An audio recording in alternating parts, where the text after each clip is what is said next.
What fun, I thought, to finally own an ant farm. How interesting it would be to while away the hours watching the ants going about their business. And at first, kind viewer, it was fun, watching them multiply, expanding their home. I spent many hours watching every detail of their lives,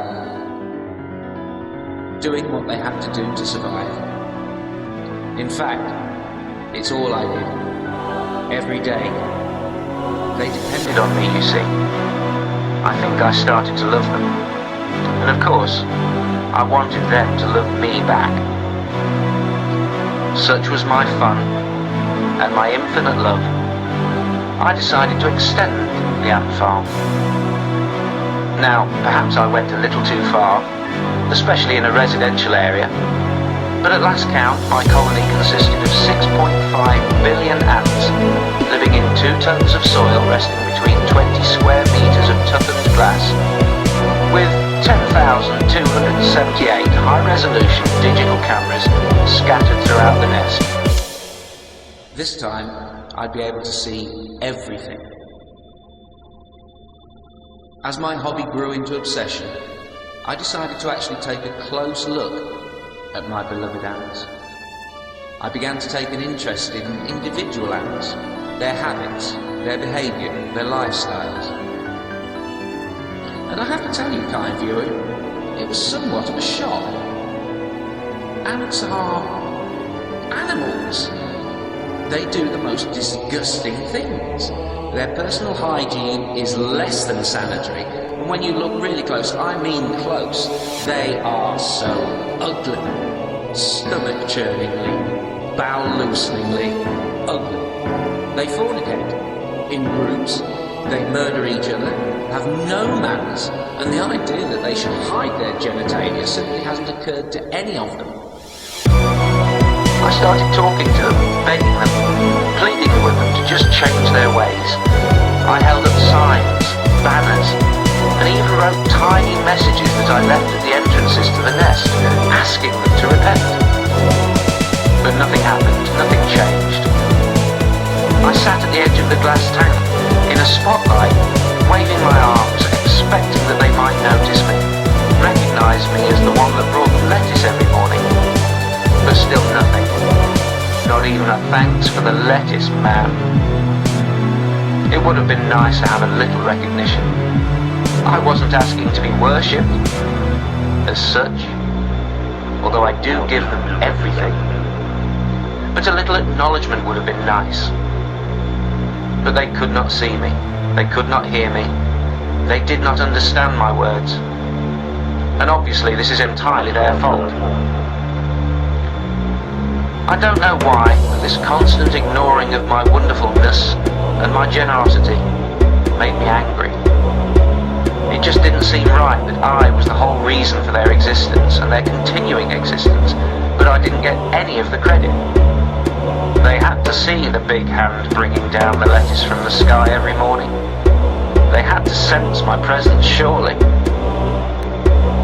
So, I got some tweezers and a microscope, and I went around the nest looking for examples of bad behaviour. And when I found it, I would make bad things happen to the particular ant concerned. A lost leg or two, for instance. I thought the others might learn from example, but they didn't. As cutting off ants' limbs is fiddly work, I started punishing them the old-fashioned way, with magnifying glass and sunlight.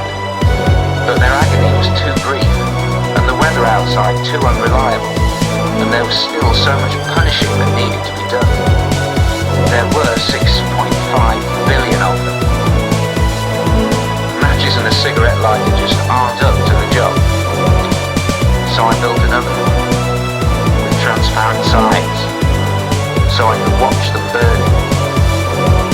I should point out that it gives me no pleasure to watch their little legs going, their mandibles opening and closing rapidly, watching their body armour slowly vaporise. But what can I do? They're sinful animals. I have to punish them for being what they are. I'm sure you can see the undeniable logic and justice of my actions. I give them life, I give them everything. I can do what I like. can't I? Somebody has to do the punishing, don't they? I found that if I place them in an oven to exactly 110.8 degrees, I can keep them alive and writhing in agony almost indefinitely. It will certainly seem like forever to them. If only they'd listen to me. If only they'd try to mend their ways, ignore their inbuilt instincts, put on a few clothes, stop copulating without any legal certification at all. If only they would do it my way. If only they could be more like me, or at least try to mimic my splendid perfection. I could show them peace. And if they did choose to worship me, to make me their God, well, I did give them life. I do give them everything. It seems unarguable that I should be worshipped every now and then. Don't you agree? But then, one day, I caught sight of myself in the mirror, placing another tray of sinners into the oven. And in that moment I asked myself several questions. And now I ask you. If you saw me putting a tray of live ants into an oven, if you actually saw me doing that, what would you think of me? Am I not right to burn them? Am I wrong to expect their gratitude? Am I not worthy of their worship? Is my behavior not totally rational, totally justified? Am I not sane? Am I not a perfect God?